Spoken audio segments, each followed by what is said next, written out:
بسم اللہ الرحمن الرحیم۔ لوگ اپنی بیویوں سے زنا کریں گے۔ 1400 سال بعد حضور صلی اللہ علیہ وسلم کا فرمان آج سچ ثابت ہو گیا۔ رسول اللہ صلی اللہ علیہ وسلم نے فرمایا کہ لوگوں پر ایک ایسا زمانہ آئے گا جب میاں بیوی آپس میں زنا کریں گے۔ صحابہ نے پوچھا، یا رسول اللہ صلی اللہ علیہ وسلم، یہ کیسے ممکن ہے کہ مرد اپنی بیوی سے زنا کرے اور بیوی اپنے شوہر سے؟ حضور صلی اللہ علیہ وسلم نے فرمایا کہ اس کی کئی صورتیں ہیں۔ ایک صورت یہ ہے کہ مرد یا عورت کوئی کفر والا جملہ بول دے اور نکاح ٹوٹ جائے مگر انہیں اس کا علم نہ ہو۔ آج کل یہ بات عام ہے کہ لوگوں کو اس کا علم ہی نہیں ہوتا، بلکہ قاضی ثناء اللہ پانی پتی نے لکھا ہے کہ اگر دو بندے گفتگو کر رہے، ایک نے کہا کہ یہ تو شریعت کی بات ہے اور دوسرے نے جواب دیا کہ رکھ پڑے شریعت کو، تو وہ آدمی کافر ہو گیا۔ لہٰذا ہمیں چاہیے کہ ہم علماء سے پوچھیں کہ کلمات کفر کون کون سے ہیں، یہ نہ ہو کہ ہم ایسی بات بول دیں اور کفر کا ارتکاب کر رہے ہوں۔ کئی جملے تو بہت عام ہیں تو ان کا علم حاصل کرنا ضروری ہے کہ کہیں ہم تو اپنی گفتگو میں کوئی ایسی بات نہ کہہ جائیں۔ اگر نکاح ٹوٹ گیا تو پھر وہ ساتھ رہ کر اپنے جرم میں مبتلا رہیں گے اور زنا کا گناہ لکھا جائے گا۔ دوسری صورت یہ ہے کہ بحث و تکرار میں کنایہ طلاق نکل جائے۔ آج کے زمانے میں یہ ہر گھر کی بات نظر آتی ہے۔ جب شادی ہوئی تو مرد بولتا تھا اور بیوی سنتی تھی، پھر بچے ہو گئے تو بیوی بولتی تھی اور مرد سنتا تھا، پھر دونوں بوڑھے ہو گئے تو دونوں بولتے تھے اور محلے والے سنتے تھے۔ بڑھاپے میں بحث اور زیادہ ہو جاتی ہے اور اس میں مرد کی زبان سے کنایہ طلاق نکل جاتا ہے۔ لفظ تو طلاق والا نہیں بولا جاتا، لیکن بات ایسی ہو جاتی ہے کہ مفہوم طلاق والا نکلتا ہے، اسے کنایہ طلاق کہتے ہیں۔ غصے میں کہہ دیتے ہیں کہ چلی جا، مجھے تیری کوئی ضرورت نہیں۔ آج کے بعد اس قسم کے الفاظ جس کا نتیجہ یہ نکلے کہ تو میری بیوی نہیں۔ آپ کو اس قسم کے مسائل بھی معلومات حاصل کرنی چاہیے۔ شریعت کہتی ہے کہ علم حاصل کرو، ایسا نہ ہو کہ طلاق ہو جائے اور انہیں پتہ بھی نہ ہو اور وہ ساتھ رہ رہے ہوں۔ اور آج تو یہ حال ہے کہ زبان سے طلاق کہہ دیتے ہیں، طلاق ہو بھی جاتی ہے، پتہ بھی ہے دونوں کو، مگر بدنامی ہو جائے گی تو میاں بیوی کیسے رہ رہے ہیں ایک گھر ایک کمرے میں، تو یہ زنا کر رہے ہیں۔ قربان جائیے اس سچے نبی کی مبارک زبان پر کہ 1400 سال پہلے بیان کر دیا تھا کہ قرب قیامت میں لوگ اپنی بیویوں سے زنا کریں گے۔ لوگ اپنی بیویوں سے زنا کریں گے۔ زنا کے نقصانات۔ اسلامی تعلیمات کے مطابق ہر مسلمان کی عزت، نفس اور روح کی حفاظت کرنی چاہیے۔ عورت سے ناجائز لوگوں کا اختلاط حرام ہے۔ زنا کرنے والے لوگ خود اپنے آپ کو اللہ تبارک و تعالی کے عذاب کا مستحق بنا لیتے ہیں۔ حضرت عبداللہ ابن عباس رضی اللہ عنہما سے روایت ہے کہ رسول اللہ صلی اللہ علیہ وسلم نے فرمایا، جب کسی بستی میں زنا اور سود عام ہو جائے تو گویا اس بستی کے لوگوں نے اپنے آپ کو اللہ کے عذاب کا مستحق بنا لیا ہے کہ ان پر کسی بھی طرح کا عذاب آ جائے۔ حضرت انس رضی اللہ عنہ سے روایت ہے کہ رسول اللہ صلی اللہ علیہ وسلم نے فرمایا، دو گناہ ایسے ہیں جن کی سزا میں جلدی کی جاتی ہے اور دنیا ہی میں دے دی جاتی ہے۔ نمبر 1 زنا، نمبر 2 والدین کی نافرمانی، یعنی ماں باپ کی بات نہ ماننا۔ جو شخص زنا جیسی بیماری میں مبتلا ہو جاتا ہے تو پھر اس کا ایمان کیسے رہ سکتا ہے؟ اس گناہ کو چھپانے کے لیے وہ جھوٹ پر جھوٹ بولتا چلا جاتا ہے، ایک نہیں کئی جھوٹ بولتا ہے۔ جب کوئی انسان جھوٹ بولتا ہے تو اس کے منہ کی بدبو سے فرشتہ اس سے کئی میل دور چلا جاتا ہے۔ اس انسان سے اللہ تعالیٰ کی حفاظت ہٹ جاتی ہے اور وہ شخص ذلیل ہو کر رہتا ہے۔ دنیا میں بھی اس پر طرح طرح کی بیماریاں اور مصیبتیں نازل ہوتی ہیں۔ بڑھاپے کی عمر میں زنا کرنا اللہ کے غضب اور غصے کو بڑھاتا ہے۔ جس بستی میں زنا عام ہو جائے وہاں موتوں کی کثرت ہو جاتی ہے، قتل کی کثرت ہو جاتی ہے، قتل کی کثرت زیادہ ہو جاتی ہے۔ غیر حاضر شخص کی بیوی سے زنا کرنے والے شخص پر اللہ تبارک و تعالی قیامت کے روز دونوں کو ایک ساتھ مسلط کر دے گا۔ قیامت کی نشانیاں۔ مذہبی کتب میں قیامت کے آنے سے پہلے بہت ساری علامتیں بیان کی گئی ہیں جو امت پر قائم ہوں گی۔ حضور صلی اللہ علیہ وآلہ وسلم نے فرمایا کہ قیامت آنے سے پہلے اولاد نافرمان ہو جائے گی، بیٹیاں تک ماں کی نافرمانی کرنے لگیں گی، دوست کو اپنا اور باپ کو پرایا سمجھا جانے لگے گا، علم اٹھ جائے گا اور جہالت عام ہو جائے گی، مکمل جہالت عام ہو جائے گی۔ دین کا علم لوگ دنیا کمانے کے لیے حاصل کرنے لگیں گے، یعنی دین کا علم لوگ دنیا کمانے کے لیے حاصل کرنے لگیں گے۔ نااہل لوگ امیر اور حاکم بن جائیں گے اور ہر قسم کے معاملات اور عہدے نااہلوں کے سپرد ہو جائیں گے۔ جو جس کام کا اہل اور لائق نہ ہوگا وہ کام اس کے سپرد ہو جائے گا۔ لوگ ظالموں اور برے لوگوں کی تعریف کرنے لگیں گے کہ یہ ہمیں تکلیف نہ پہنچائیں، یہ ہمیں تکلیف نہ پہنچائیں گے۔ شراب کھلم کھلا پی جانے لگے گی، ناچنے اور گانے والی عورتیں عام ہو جائیں گی، گانے بجانے کا سامان اور آلات موسیقی بھی عام ہو جائیں گے۔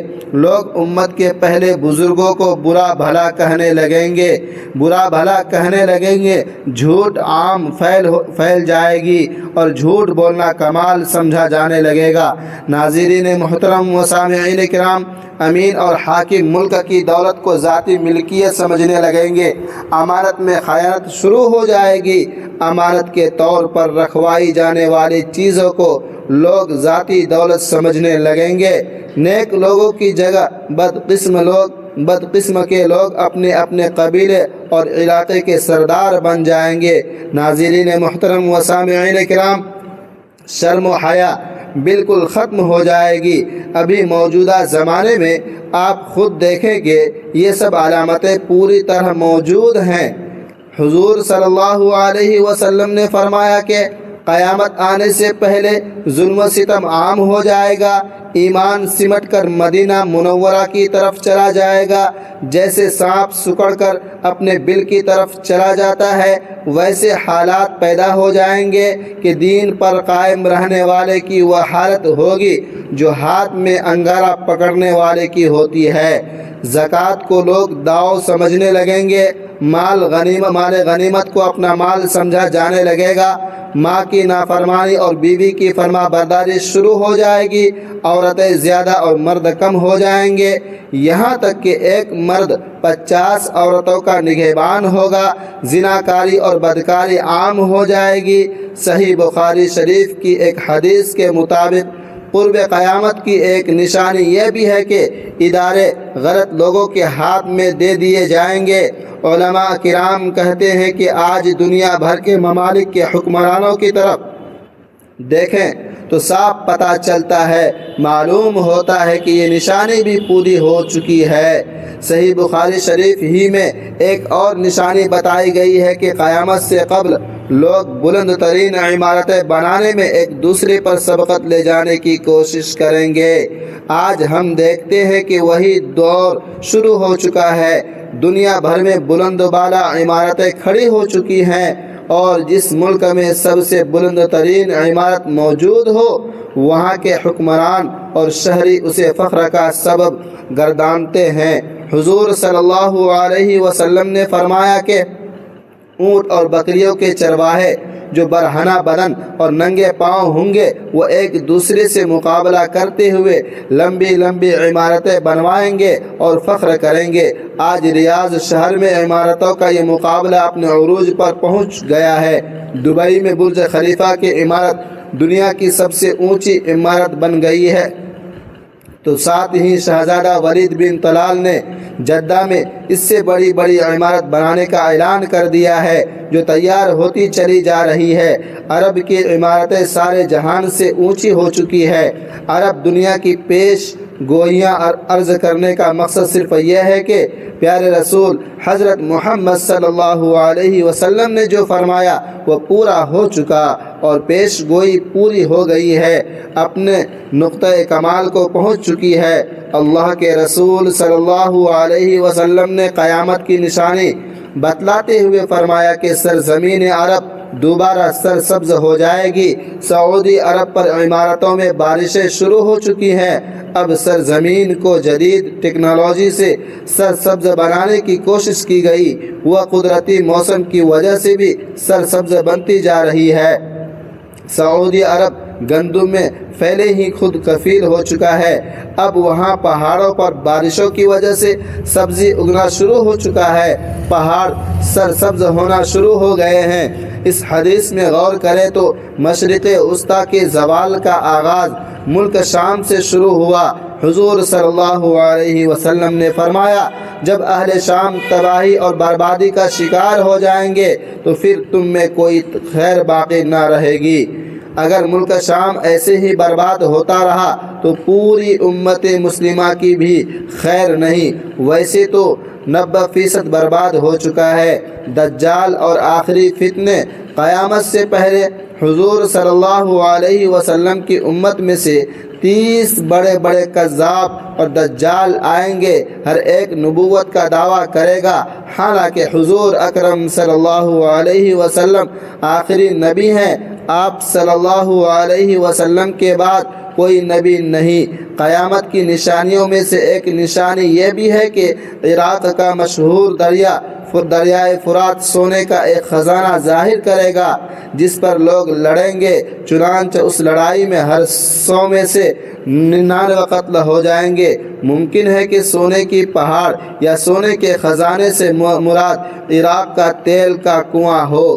دجال ایسا خطرناک اور عظیم فتنہ ہے کہ تمام انبیاء نے اپنی امتوں کو اس کے متعلق آگاہ کیا۔ نبی پاک صلی اللہ علیہ وسلم نے بھی امت کو اس کے بارے میں اس قدر واضح بتایا کہ صحابہ کرام آنسوؤں سے ان کے آنکھوں سے دجال کے فتنے سے پناہ مانگنا کرتے تھے۔ احادیث کی روشنی میں علماء کرام نے دجال کے ظہور سے قبل کی جو نشانیاں بتائی ہیں ان کے مطابق گھروں میں ناچ گانا عام ہو جائے گا۔ آج ٹی وی، کمپیوٹر اور موبائل کے ذریعے یہ سب ہو رہا ہے۔ اونچے اور پختہ گھروں کی تعمیر کی خواہش ہوگی۔ آج کے غریب سے غریب طبقے کے لوگوں کی بھی پکے مکان سب کے سامنے ہیں۔ مساجد سے دجال کا تذکرہ ختم ہو جائے گا۔ پانی کی قلت ہوگی۔ دجال کے خروج کے بعد اس کی حیران کن طاقتوں کے بارے میں مختلف روایات ہیں۔ یہودی قوم بڑی تیزی کے ساتھ متعلقہ تجربات میں مصروف ہیں۔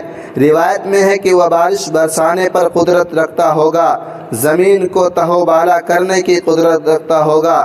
ناظرین کرام و سامعین حضرات، قیامت کی نشانیوں کے مطابق دجال کو حضرت عیسیٰ علیہ السلام فلسطین کے علاقے میں قتل کریں گے۔ یہودی اس مقام پر اپنے مسیحا کو فرار کروانے کے لیے ایئرپورٹ تیار کر چکے ہیں۔ آخری زمانے میں جب مسلمان ہر طرف سے مغلوب ہو جائیں گے، مسلسل جنگیں ہوں گی، شام میں بھی عیسائیوں کی حکومت قائم ہو جائے گی، سعودیہ، مصر، ترکی باقی نہ رہیں گے، ہر جگہ کفر کے مظاہر بڑھ جائیں گے، امت آپسی خانہ جنگی کا شکار رہے گی۔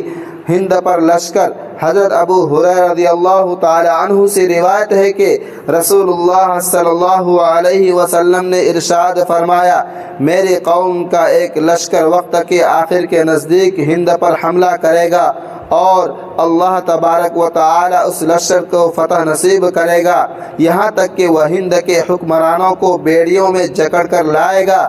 اللہ اس لشکر کے تمام گناہ معاف کر دے گا۔ پھر وہ لشکر واپسی کا رخ کرے گا اور شام میں موجود عیسیٰ ابن مریم علیہ السلام کے ساتھ جا کر مل جائے گا۔ آخری نصیحت، بہت مشکل آنے والے ادوار بڑے پرفتن نظر آتے ہیں۔